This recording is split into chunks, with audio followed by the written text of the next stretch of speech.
विश्वानि देव सवितरदुरितानि पराशुव यद्भद्रं तन्न आशुव।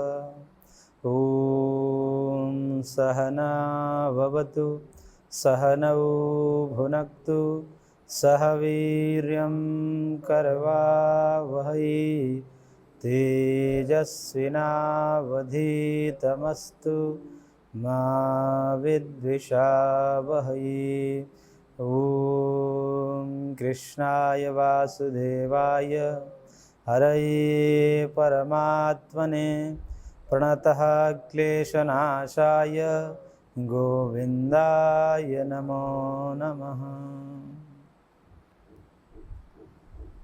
ओम श्री परमात्मने नमः। श्रीमद्भगवद्गीतामृतम विश्वरूप दर्शन योग नामक एक 11वें अध्याय पर आज हम चर्चा करेंगे। विभूति योग नामक 10वें अध्याय पर चर्चा पूर्ण हो चुकी थी, जिसमें भगवान ने अर्जुन के द्वारा निवेदन करने पर कुछ श्लोकों में भगवान ने प्रारंभ में अपनी विभूतियों का वर्णन किया, लेकिन अर्जुन के अनुग्रह से और अर्जुन के अनुनय से और विस्तार से उसके जानने की इच्छा हुई कि और विस्तार से अपने विभूतियों का वर्णन करें, क्योंकि इस अमृतमय वचन सुनने से मेरी तृप्ति नहीं हो रही है। इस प्रकार कहने से भगवान ने विस्तार किया, लेकिन अंत में विस्तार करते हुए कहा कि देखिए, इसका तो नास्ति अंतो मम दिव्यानाम विभूतिनाम परम तप, कि मेरे इस विभूतियों का कहीं अंत नहीं है, इस विस्तार का कहीं अंत नहीं है, मेरे ऐश्वर्य का कहीं अंत नहीं है। मैंने जो भी कहा एष तो उद्देश्यतः प्रोक्त, मैं संक्षेप में नाम मात्र कहा। क्यों? क्योंकि ये जो कुछ भी कथन हम करेंगे वो सब जो है एकांशेन स्थित हो जगत, एक ही अंश में स्थित है हमारे, क्योंकि एक व्यापक शरीर की परिकल्पना कर लीजिए भगवान की, और उस भगवान के व्यापक विश्व रूप शरीर की कल्पना करके और उसमें कह दिया भगवान ने कि एक ही देश में स्थित है, यानी कि पूरा देह में नहीं है। उनका देह व्यापक है, विभु है, सर्वगत हैं वो। तो उन सर्वगत व्यापक विभु ब्रह्म में ये जगत कहाँ है? किसी एक अंश में है, एक देश में है, पूरे शरीर में नहीं है। क्यों? क्योंकि वेद कहता है कि तदंतरस्य सर्वस्य तदु सर्वस्यास्य बाह्यतः, कि भगवान सृष्टि के अंदर भी हैं, सृष्टि के बाहर भी हैं। सृष्टि जहाँ नहीं है भगवान वहाँ भी है, इसलिए भगवान सृष्टि से भी परे हैं। एतावानस्य महिमातो ज्यायांश पुरुषः पादस्य विश्वाभूतानि त्रिपादस्यामृतम दिवि इत्यादि वेद वचन हैं। उस वेद वचनों में यही कहा कि जितने भी ये जगत है वो तो एक पाद में स्थित है भगवान के, बाकी त्रिपाद तो उसका अंत ही नहीं, वो बाहर है। त्रिपादस्यामृतम दिवि। तो इस प्रकार से भगवान की व्यापकता का वर्णन किया यहाँ पर। वैसे भगवान के शरीर की कल्पना करना, क्योंकि हम शरीरधारी हैं, तो शरीरधारियों के लिए शरीर रूप में समझाने में सरलता होती है, इसलिए भगवान ने शरीर रूप में दर्शन अपनी व्याख्या की। और आगे इसी को जो है और विस्तार करेंगे। तो विश्वरूप दर्शन योग में अर्जुन के वचन से प्रारंभ होता है इस अध्याय का, और अर्जुन कहता है, अर्जुन उवाच मदनुग्रहाय परमं गुह्यम अध्यात्म संजितम यत्त्वयोक्तं वचस्तेन मोहोऽयं विगतो मम। अर्जुन कह रहा है कि मद अनुग्रहाय त्वया यत् परमं गुह्यम अध्यात्म संजितम वचः उक्तम, कह रहे कि आपने मेरे अनुग्रह के लिए, मेरे पर अनुग्रह करके, कृपा करके, और कृपा करने के लिए है आपके द्वारा परम गुह्य विद्या, परम गोपनीय रहस्य की बात आपने हमसे कही। और कौन सी? अध्यात्म संज्ञक, कि जो अध्यात्म नामक वचन उपदेश हमसे कहा और बहुत ही गोपनीय है। उससे क्या हुआ? तो भगवान कह रहे कि तेन मम अयम मोह विगतः, उससे मेरा मोह जो है चला गया। इसमें देखिए ये छंद जो है इसका भंग है, क्योंकि मद अनुग्रहाय परमम, इसमें 9 अक्षर है, 8 अक्षर होते हैं। अनुष्टुप छंद में 4 चरण होते हैं, चारों चरण में 8-8 अक्षर का एक चरण होता है। तो 32 अक्षर का जो है ये श्लोक होना चाहिए, लेकिन प्रथम ही पाद में जो है 9 अक्षर है, पाद भंग हो जाता है। इसको आर्ष प्रयोग कहते हैं, छांदस प्रयोग है, आर्ष प्रयोग है, क्योंकि जो प्राचीन ग्रंथ होते हैं, प्राचीन जो लेख प्राप्त होते हैं, उसमें जो है एक अक्षर के न्यूनता अधिकता से छंदभंग नहीं माना जाता, इसलिए उसको आर्षभ प्रयोग। प्रायः लौकिक साहित्य में ऐसा नहीं होता, छंदभंग माना जाता है। लेकिन जो आर्षक ग्रंथ हैं, जो ऋषि प्रणीत ग्रंथ है, प्राचीन ग्रंथ हैं, उन ग्रंथों में भी कभी कभी ऐसा देखा जाता है कि एक अक्षर की न्यूनता अधिकता से छंदभंग नहीं माना जाता है। जैसा कि ऐत्रेय ब्राह्मण का एक मंत्र है कि नवा एकेन अक्षरेण छंदांसि वियंति, कि एक अक्षर से छंद में न्यूनता अधिकता नहीं होती। जैसे हम गायत्री मंत्र पढ़ते हैं और जब भी करते हैं तो उसके जो है 24 अक्षर होने चाहिए, लेकिन उसमें 23 ही है, क्योंकि गायत्री छंद के में जो है 24 अक्षर होते हैं, उसमें 23 ही अक्षर है। इसलिए कई आचार्य तो उसमें ऐसे व्यवस्था बना देते हैं कि वरेण्यम जो है उसको वरेणियम कर देते हैं, क्योंकि आधे अक्षर को नहीं गिना जाता है। इसमें भी जो है छंद में जो अक्षर गिनते समय आधे अक्षर जो है उनको नहीं गिना जाता है, विसर्ग हलंत वो नहीं गिना जाता है। तो वैसे ही वरेण्यम में जो है णकार जो है वो आधा है, तो इसलिए वो 23 ही अक्षर होते हैं, 24 अक्षर नहीं होते। इसलिए कई आचार्यों ने कहा कि 24 बनाने के लिए उसमें वरेणियम कर दीजिए, तो जप आदि में उसको वरेणियम करके जप करते हैं। लेकिन ये व्यवस्था है कि एक अक्षर की न्यूनता अधिकता से आर्षक ग्रंथों में न्यूनता अधिकता नहीं मानी जाती। ऐसे यहाँ पर एक अक्षर ज़्यादा है तो भी छंद कोई भंग नहीं, इसे आर्षभ प्रयोग कहते हैं। वैदिक ग्रंथों के ऐसे प्रयोग को आर्षभ प्रयोग। ऐसे कहीं कहीं जो है पाणिनि के सूत्र नहीं लागू होते हैं, उनके व्याकरण के नियम बनाए पाणिनि ने, बहुत सारे व्याकरण के नियम बनाए, और व्याकरण के नियम बनाते हुए भी जब वेदों की बात आती है कई जगह ऐसे कि उनके नियम काम नहीं करते, तो कहते हैं कि वहाँ जो है ये हमारे नियम नाम काम नहीं करेगा। हमारे नियम के आधार पर वेद को झुठलाना नहीं चाहिए, अपितु उसको वैसे ही मान लेना चाहिए, और कह देते हैं कि ये छांदस प्रयोग है। उसके लिए अलग ही सूत्र ही बना दिया महर्षि ने, कि कहा कि यहाँ पर जो है ये नियम लागू नहीं होगा छंदों में, वेदों में ये नियम लागू नहीं होगा, क्योंकि वेद तो जैसा है उसको वैसा ही समझे हम, ये नियम अतिरिक्त में लगेगा। तो इसे ही छांदस प्रयोग आर्षभ प्रयोग कहते हैं। अब यहाँ पर देखिए अर्जुन कह रहा है, यहाँ पर एक विशेष बात है समझने लायक, कि अर्जुन ने कहा कि आपने मेरे अनुग्रह के लिए ही, कृपा के लिए ही आपने ये अत्यंत गोपनीय रहस्य मेरे को कहा, विभूतियों का वर्णन किया, इससे मेरा क्या हुआ, मोहयम विगतो मम, मेरा मोह चला गया। अब देखिए यहाँ मोहयम विगतो मम कह रहा है, एक जगह और कहा था पिछले जो है 35 नंबर में कि यज्ञात्वा न पुनर्मोहम एवं यास्यसि लाघवम, कि मैंने जो ये, क्योंकि वो चतुर्थ अध्याय जो है ज्ञान कर्म संन्यास योग था, तो उस ज्ञान कर्म संन्यास योग में वो ज्ञान की बातें भगवान ने बताई, और उस ज्ञान की बातें बता करके भगवान ने कहा कि ये ज्ञान की बातें तुम समझ लोगे, जान लोगे तो मोह तुम्हारा नष्ट हो जाएगा। अब वही ज्ञान बता दिया तो वहाँ मोह नहीं नष्ट हुआ क्या उसका? उसके बाद भी ग्रंथ चल रहा है, और यहाँ पर अर्जुन कह रहा है कि मोहयम विगतो मम, मेरा मोह चला गया। यहाँ भी मोहयम विगतो मम कह रहा है। अच्छा ठीक है, यहीं जब मोह चला गया तो फिर अभी आगे वचन प्रारंभ करने की बात क्यों करी? और अंत में फिर कहता है अर्जुन, देखिए अंतिम में देखिए आगे अर्जुन वाच जो है 73 श्लोक संख्या 73 18वें अध्याय का, नष्टो मोह स्मृति लब्ध। यहाँ भी नष्ट करें कि जब यहाँ भी 11वें अध्याय के प्रारंभ में ही इसको मोह नष्ट हुआ, तो इतने अध्याय प्रारंभ करने की क्यों आवश्यकता? और यही क्यों, इससे पहले ही चौथे अध्याय में भगवान ने कहा कि ये ज्ञान तुमको मैं दे रहा हूँ, इस ज्ञान से तुम्हारा मोह नष्ट हो जाएगा। वहाँ नष्ट नहीं हुआ, फिर भी इतने अध्याय, यहाँ मोह कह रहा है नष्ट हो गया, फिर भी इतने अध्याय आगे और फिर अंत में कह रहा है कि मोह नष्ट। ये क्या माजरा है? इसी को लेकर के जो है कई लोग जो कहते हैं कि गीता ग्रंथ जो है ये बहुत सारे विरोधाभासी है, इसमें बार बार पुनरुक्ति है, एक ही बात दोहराई जाती है, तो ना समझने के कारण ऐसा कहते हैं, उनको पता नहीं है। मोह 2 प्रकार के मुख्य रूप से होते हैं, वैसे 3 प्रकार के होते हैं मोह। तो उस मोह में जो है 3 प्रकार के मोह देखें तो व्यष्टिगत मोह, व्यष्टि रूप मोह, समष्टि रूप मोह और आत्म विषयक रूप मोह, ये 3 प्रकार के मोह होते हैं। अर्जुन को तीनों प्रकार के मोह होता है। पहला तो मोह होता है व्यष्टिगत, धर्म के विषय में।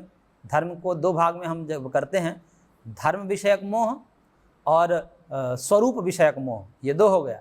धर्म विषयक मोह का 2 विभाग कर देते हैं, तो व्यष्टिगत मोह और समष्टिगत मोह। तो व्यष्टि संबंधी मोह और समष्टि संबंधी मोह में क्या है कि व्यष्टि संबंधी मतलब व्यक्तिगत मोह। व्यक्तिगत मोह का तात्पर्य है कि मेरे को क्या करना चाहिए, क्या नहीं करना चाहिए। एक क्षत्रिय के नाते, एक आचार्य के शिष्य होने के नाते, एक पितामह के पौत्र होने के नाते हमें क्या करना चाहिए, क्या नहीं करना चाहिए, वहाँ व्यक्तिगत धर्म के विषय में उसको मोह हो गया। तो व्यष्टिगत मोह हो गया, समष्टिगत मोह भी था। प्रारंभ में जो भगवान ने ज्ञान दिया उससे सांख्य योग आदि का वर्णन करके, क्योंकि इस गीता को 3 भागों में देखा जाता है। 1 से 6 अध्याय प्रथम देखा जाता है, 7 से 12 अध्याय, ये 6 अध्याय का 6, 6, 12, 6, 18 ऐसे खंड खंड करके भी देखा जाता है। तो इससे भी विषय का निर्धारण करता है कि प्रथम 6 अध्याय जो है उसमें भगवान ने मुख्य रूप से जो केंद्रित किया है अपने विषयों को, अर्जुन के जो व्यष्टि संबंधी मोह था, व्यक्तिगत मोह था, मुझे क्या करना चाहिए, क्या नहीं करना चाहिए, उस मोह को दूर कर किया। इसलिए भगवान वहाँ 4th अध्याय में कहा कि इससे तुम्हें मोह नहीं होगा, इस ज्ञान से, क्योंकि वहाँ पर व्यक्तिगत मोह उसका भंग हो गया। अब यहाँ पर समष्टिगत मोह था उसको, ये समष्टिगत विश्व ब्रह्मांड को लेकर के कि विश्व ब्रह्मांड भगवान से व्याप्त है, भगवान से ही उत्पन्न हुआ है, तो भगवान किन किन रूपों में, किन किन भाव से मैं उनकी उपासना करूं, ये अलग मोह है उसको। वहाँ मोह निवृत्त हो गया, उसके स्वरूप का बोध हो गया था। वहीं पर मेरा कर्तव्य क्या है भगवान ने कह दिया, सांख्य योग के द्वारा, ज्ञान योग के द्वारा सब सिखा दिया था, पढ़ा दिया था। लेकिन अब समष्टिगत मोह था, तो भगवान ने यहाँ पर 7वें अध्याय से लेकर के 12वें अध्याय तक मुख्य रूप से, और इसी अंतर्गत ये 11वां अध्याय है, तो इसमें जो मोहोयम विगतो मम कह रहा है अर्जुन, तो ये समझना चाहिए कि जो समष्टि संबंधी मोह है कि ये सारा जगत भगवान से उत्पन्न हुआ है, भगवान ही इसके आदि है, मध्य है और अंत है, इस प्रकार के मोह की निवृत्ति हो गई। इसलिए अर्जुन कह रहा है मोहयम विगतो मम, ये मेरा मोह चला गया। और फिर जो 18वें अध्याय में 13वें से 18वें अध्याय तक आत्मा संबंधी, स्वरूप संबंधी मोह था उसको, उस स्वरूप संबंधी मोह को दूर करने के लिए अंत में जब सारे प्रकार के मोह दूर हो गया, तब कहा कि नष्टो मोह स्मृति लब्धा। तो इस प्रकार से 3 प्रकार के मोह हैं अर्जुन को, और तीनों प्रकार के मोह को दूर करते करते धीरे धीरे दूर किया भगवान ने। इसलिए बीच बीच में अर्जुन कहता है मेरा मोह चला गया। तो चला गया तो फिर दोबारा कैसे आ जाता है, क्योंकि मोह कई प्रकार का है। तो एक मोह एक जगह से दूर होता है तो दूसरी जिज्ञासा शुरू हो जाती है, फिर उसको हटाते हैं भगवान। तो इस प्रकार से पूरा 18 अध्याय में समस्त प्रकार के मोहों को दूर करके भगवान उसको खड़ा कर देते हैं और फिर निर्भ्रांत हो जाता है। तो इसलिए यहाँ पर अर्जुन ने कहा मोहोयम विगतो मम, मेरा मोह चला गया। यानी कि कौन सा मोह चला गया? समष्टि संबंधित मोह चला गया, यानी कि ये विश्व ब्रह्मांड संबंधी मोह चला गया कि ये विश्व ब्रह्मांड भगवान से उत्पन्न हुआ, यानी कि आपसे ही उत्पन्न हुआ है, आप ही परब्रह्म है, परब्रह्म परमेश्वर पुरुषोत्तम से ही इस जगत की उत्पत्ति हुई है, आप ही इसके आदि हैं, मध्य हैं, अंत हैं। तो ये सब बता दिया भगवान ने, इसलिए वो मोह चला गया उसको। लेकिन अब दूसरी इच्छा हो गई उसको, और वो बता रहा है, देखिए दूसरे श्लोक में, भवाप्ययुहि भूतानां सुतौ विस्तरशो मया त्वत्तः कमलपत्राक्ष महात्म्यमपि चाव्ययम्। कह रहे अर्जुन की क्योंकि हे कमल पत्राक्ष, भगवान को संबोधन दे रहा है। कमल पत्राक्ष, कमल के पत्र के समान नेत्र है जिनकी, नेत्र का मतलब यहाँ पर दृष्टि से है। कमल के पत्र के समान नेत्र किसी का होता नहीं है। कमल का पत्ता जैसे होता है वैसा किसी का नेत्र तो होता नहीं है। हाँ, कमल नेत्र तो कमल नयन तो कहा जाता है, कमल नयन है, यानी कि कमल के सदृश जिनकी आंखें हैं। रंग की दृष्टिकोण से देखें तो हल्का लालिमा लिए हुई आंखें जिनकी होती है कमल नयन कह देते हैं, कमल के समान है। या कमल जैसे ऐसे होता है, थोड़ा बीच में मोटा होता है, आगे से ऊपर से पतला होता है, तो ऐसे आंखें जिसकी हो बीच में मोटी और ऐसे पतली, या आंखों के रंग की दृष्टि से देखें तो कमल नयन तो कह सकते हैं। लेकिन यहाँ पर क्या कह दिया अर्जुन ने? कमल पत्राक्ष, कमल पत्र के समान जिनके नयन है। तो कमल पत्र तो बड़ा होता है, हरा होता है, आंखें से उसका कोई लेना देना नहीं होता है। फिर भी वहाँ पर अर्थ ये करना पड़ता है, कमल पत्र निर्लिप्तता का प्रतीक है, निर्लेप रहता है, पानी में रह कर के, जल में रह कर के ही जल से रहित रहता है, जल से भीगता नहीं है। तो ऐसे भगवान की दृष्टि में किसी का कोई लेप नहीं है। भगवान किसी से ना आसक्त होते हैं, न जुड़ते हैं, न उनको कोई राग है, न कोई द्वेष है। इसलिए उनकी दृष्टि कैसी है? उनकी दृष्टि निर्दोष है, निर्लेप है, किसी से कोई उनको न राग है न द्वेष है। इसलिए अर्जुन ने कमल पत्राक्ष कहा, अक्ष अर्थात नेत्र। तो कमल पत्र की भांति जिनके नेत्र, जिनकी दृष्टि निर्लिप्त हो, किसी से न राग हो न किसी से द्वेष हो, सबको एक समान रखने वाले हैं दृष्टि, ऐसे भगवान हैं। तो कमल पत्राक्ष मया त्वत्तः भूतानां भव अप्ययु विस्तरश श्रुतौ, कह रहे हैं कि मेरे द्वारा आपसे ये भूतों का, ये प्राणियों का या भूत भौतिक जगत की उत्पत्ति और अपव्यय अर्थात नाश, उत्पत्ति और नाश सुना गया। यानी कि मैंने आपसे भूतों की उत्पत्ति और नाश की चर्चा सुनी। और कैसे चर्चा सुनी? विस्तरशा श्रुतौ, विस्तार से सुना। क्योंकि बार बार भगवान इस बात पर जोर दिया है कि मैं ही इसका आदि हूँ, मैं ही अंत हूँ, मैं ही शुरुआत हूँ, मैं ही मध्य हूँ। तो आदि मध्य अंत, आदि मध्य अंत ये सब मेरे से उत्पन्न होता है, मैं ही व्याप्त हूँ, ऐसा बार बार भगवान ने कहा है। इसलिए अर्जुन ने कहा कि मात्र ये केवल एक अध्याय, विगत अध्याय की ही बात नहीं है, प्रारंभ से ही बात बीच बीच में कहते आ रहे हैं भगवान कि मैं ही व्याप्त हूँ, मैं चराचर जगत में व्याप्त हूँ, मैं मणियों में सूत्र की भांति गुथा हुआ हूँ, ऐसे ही पूरे ब्रह्मांड में मैं ओतप्रोत हूँ। ये बार बार स्थल स्थल पर भगवान कहते आए हैं। उस कारण से कह रहा है अर्जुन के विस्तरशो श्रुतौ, मैंने विस्तार से सुना आपसे, आपने प्रारंभ से ही बीच बीच में इस बात पर बहुत जोर दिया, इसलिए इस विषय में अब मेरे को कोई संशय नहीं रह गया है। और अव्ययम महात्म्य अपि, और आपके अव्यय अविनाशी महात्म्य को भी सुना कि आप कैसे अविनाशी हैं, आपका स्वरूप अक्षर ब्रह्म के माध्यम से आपका कभी क्षरण नहीं होता है, आप अक्षर ब्रह्म हैं, अविनाशी पुरुष हैं, इसको भी मैंने सुना। और आगे कह रहा है अर्जुन, एवं एतद्यथाथत्वम् आत्मानं परमेश्वर द्रष्टुमिच्छामि ते रूपम ऐश्वरम पुरुषोत्तम। अर्जुन कह रहा है कि संबोधन दे रहा है कि हे परमेश्वर, आप परमेश्वर हैं, तुम आत्मानम यथा आत्थ, आपने अपने आप को जैसा कहा, अपने स्वरूप का वर्णन करते हुए 10वें अध्याय में विभूति योग में जैसा आपने कहा, एतद एवं, ये ठीक ऐसा ही है, क्योंकि आप जैसा कह रहे हो वैसा ही है। क्योंकि पिछले बार भी कहा था कि शुरू में प्रारंभ में कि जो आपने बताया ठीक ऐसे ही जो है, असितो दिवलो व्यास स्वयं चैव ब्रवीषि में, असित देवल व्यास महर्षि भी ऐसा ही कहते हैं। तो महर्षियों के कथन में, भगवान के कथन में समानता को देख लिया, तो इसलिए कहता कि ये तो ऐसा ही है, इसमें कोई दोष नहीं है। इसलिए त्वम आत्मानं यथा आथ यतद एवं, हे पुरुषोत्तम ते ऐश्वरम रूपम द्रष्टुमिच्छामि, आपके उस दिव्य ऐश्वर्य युक्त, जो ज्ञान ऐश्वर्य बल वीर्य और तेज से युक्त जो ऐश्वर्य रूप है, उस रूप को मैं देखने की इच्छा है, इन आँखों से देखने की इच्छा है। क्योंकि अभी तो आप दो हाथ पैर में खड़े हैं, हमारे ही जैसे हैं, लेकिन जिस हिसाब से आपने वर्णन किया विश्वास तो हो गया मेरे को, लेकिन अब जो है आँखें लालायित है, उस रूप का दर्शन कर ले एक बार, तो फिर निर्भ्रांत व्यक्ति हो जाता है। जब तक आँख से देखा नहीं, जब तक सुना सुना रहता है, तो उसी को कहते हैं कि सुना सुना लग रहा है। सुना सुना लग रहा है का मतलब सुना तो है, अनुभव में नहीं है, देखा नहीं आँखों से।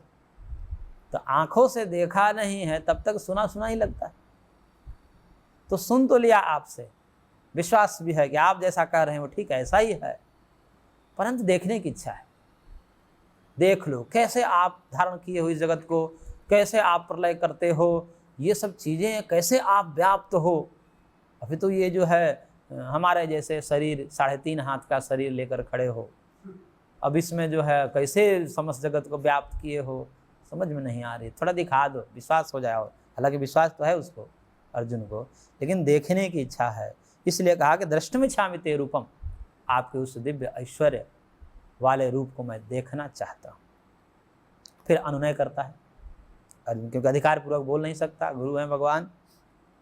गुरु के रूप में प्रणिपात हो चुका है, शिष्य के रूप में प्रणिपात हो चुका है गुरु के सामने, भगवान के सामने, इसलिए अधिकार से तो बोल नहीं सकता, अनुनय ही कर सकता है, तो अनुनय कर रहा है।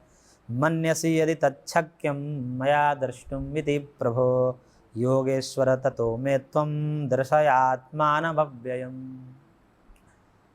भगवान से कह रहा है अर्जुन, हे प्रभु, यदि मया तत् द्रष्टुम शक्यम, यदि मेरे द्वारा आपका वो रूप देखे जाने में समर्थ है, यानी कि मैं उस देखने के योग्य हूँ, यदि आप समझ पा रहे हैं कि मैं उसके योग्य हूँ कि आपके उस दिव्य ऐश्वर्य को, ऐश्वर्यमय रूप को, शरीर को देख सकता हूँ, यदि आप ऐसा मानते हैं या मैं उसके योग्य हूँ, इति मानने से, ऐसा आप मानते हो, यदि आप मेरे को उस योग्य मानते हैं कि मैं आपके उस दिव्य ऐश्वर्य को देख सकूं, तो ही आप दिखाना।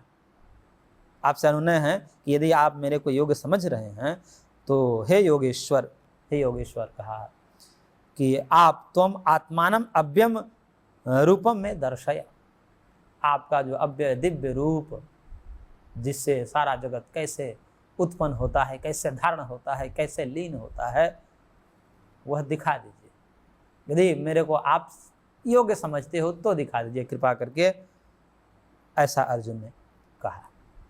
तो अर्जुन के कहने पर भगवान प्रसन्न हो गए और फिर कह रहे हैं, श्री भगवान उवाच पश्य मे पार्थ रूपाणि शतशो अथ सहस्रशः नाना विधानि दिव्यानि नाना वर्णाकृतीनि च। अर्जुन से कह रहे हैं भगवान कि हे पार्थ, हे पृथापुत्र अर्जुन, कुंती पुत्र अर्जुन, अब मेरे रूप को तुम देखो। कैसा रूप है? मैं शतशः सहस्रशः, शतशः यानी सैकड़ों प्रकार से, सहस्रशः हजारों प्रकार से। ये शत और सहस्र शब्द जो है अनंतता का वाचक है, मानो अनंत प्रकार से। तो अनंत प्रकार के, सैकड़ों प्रकार से, हजारों प्रकार से कहने का तात्पर्य अनंत प्रकार से, नाना विधानी, नाना प्रकार से, और नाना प्रकार से, और नाना वर्णाकृति नीचे, नाना रूप रंग और आकृति से युक्त चीजों को अब क्या करो। और कैसी हैं वो? सामान्य नहीं है, ये तो देख ही रहे हो ना, सामान्य तो तुमको दिख ही रहा है, इन आंखों से जो सामान्य रूप है वो तो दिख ही रहा है तुमको। इस जगत में भी तो रूप है, आकृति है। हम किसी को देखते हैं, किसी वस्तु को देखते हैं तो उसके रूप भी है, रंग भी है, उसकी आकृति भी है। तो ये सामान्य आकृति है, ये लौकिक आकृति है, ये अदिव्य आकृति है, ये अदिव्य रूप है। परंतु भगवान कह रहे हैं कि दिव्यानि नाना विधानि नाना वर्णाकृति च पश्य, दिव्य रूप देखो, दिव्य रंग देखो, वर्ण मतलब रंग, दिव्य रंग के, दिव्य आकृति वाले, मतलब अभी तक वो देखे नहीं होंगे ऐसे ऐसे स्वरूप। अब देखो, तुम देख सकते हो तो देखो, अब मैं विस्तार से तुमको दिखा रहा हूं। तो शतशः सहस्रशः नाना विधानि नाना वर्णाकृतिनि दिव्यानि रूपाणि पश्य, ऐसे बहुत प्रकार से, अनंत प्रकार से मेरे नाना प्रकार, नाना रूप, नाना वर्ण, नाना आकृति, और भी दिव्य, सामान्य नहीं, जो कभी देखे नहीं होगे तुमने, ऐसे रूपों को पश्य, देखो। और क्या देखो? क्या क्या चीजें देखो उसमें, देखो क्या क्या है मेरे में।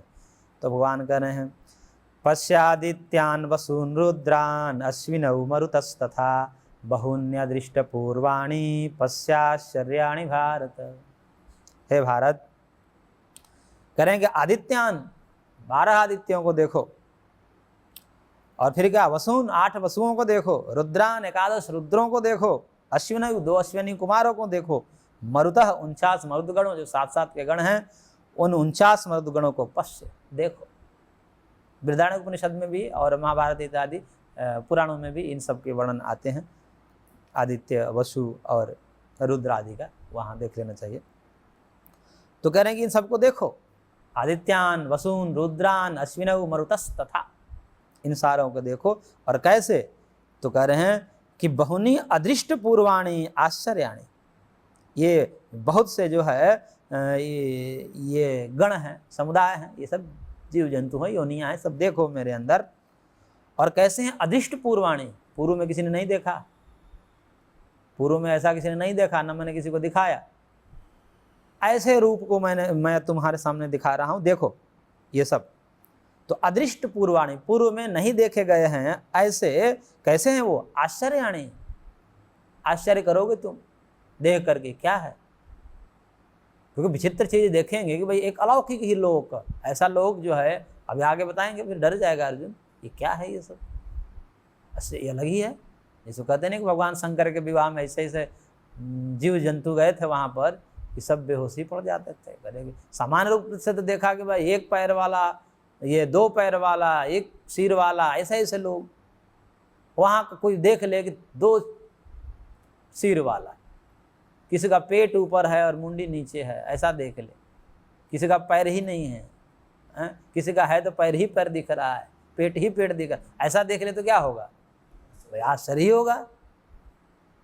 तो ऐसी सृष्टि दिख जाए जहाँ पर अलग ही है, तो करेगा आश्चर्य ही होगा। तो करेगा वैसे आश्चर्य, क्योंकि भगवान की माया शक्ति है, इसमें ऐसे ऐसे आश्चर्य भरे हैं कि समान रूप से हमारी आंखें जहाँ तक दिखती है हम उतना ही देख पाते हैं, लेकिन ये सूक्ष्म सृष्टि इतनी है कि इसकी परिकल्पना जब वो आजकल के फिजिक्स वाले भी दिखाते हैं या जीव विज्ञान वाले ही ऐसी सृष्टि, सूक्ष्म सृष्टि दिखाते हैं कि अंदर जो है कैसे दही में दिखाएंगे तो करेंगे देखिए इसमें कितने कीड़े हैं, उसकी अलग ही सृष्टि है, वो हमारे सामान्य आंखों से नहीं दिखती। तो ऐसे ऐसे सृष्टियाँ जो है महर्षि लोग खोज लेते हैं। तो दृष्टि के विस्तार से होता है, किसकी दृष्टि कितनी सूक्ष्म हो गई है, दिव्य दृष्टि जिसको प्राप्त हो गई है, उस दृष्टि से सूक्ष्म चीज़ों को भी देखा जा सकता है। इन हमारी जो चरम चक्षु है, इन चर्म चक्षुओं की तो एक सीमा है, इस सीमा से हम तो सीमित जान पाएंगे। क्योंकि मनुष्य की इंद्रियां तो पशुओं की अपेक्षा से कहते तो हैं कि मनुष्य जो है उत्कृष्ट है, लेकिन कई चीज़ों में मनुष्य अपकृष्ट है। बुद्धि को छोड़ करके इंद्रियों के दृष्टिकोण से मनुष्य की इंद्रियां उत्कृष्ट नहीं है। जो ये कहते हैं ना कि विकासवाद हुआ है, तो हमारे कहने का मतलब यही रहता है, उसमें प्रथम तर्क तो ये रहता है कि आप कहते हैं कि विकासवाद, यानी कि एक कोशिकीय जीव से बढ़ते बढ़ते बढ़ते मनुष्य तक विकास हुआ, विकास माना, धीरे धीरे विकास हुआ।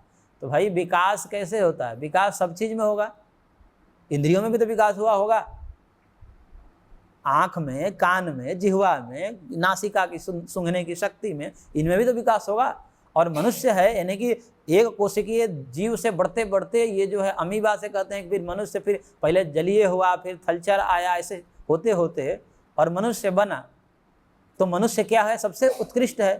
तो उत्कृष्ट होने में क्या होने चाहिए? उसके सारी इंद्रियां अन्य जीवों की अपेक्षा उत्कृष्ट होनी चाहिए।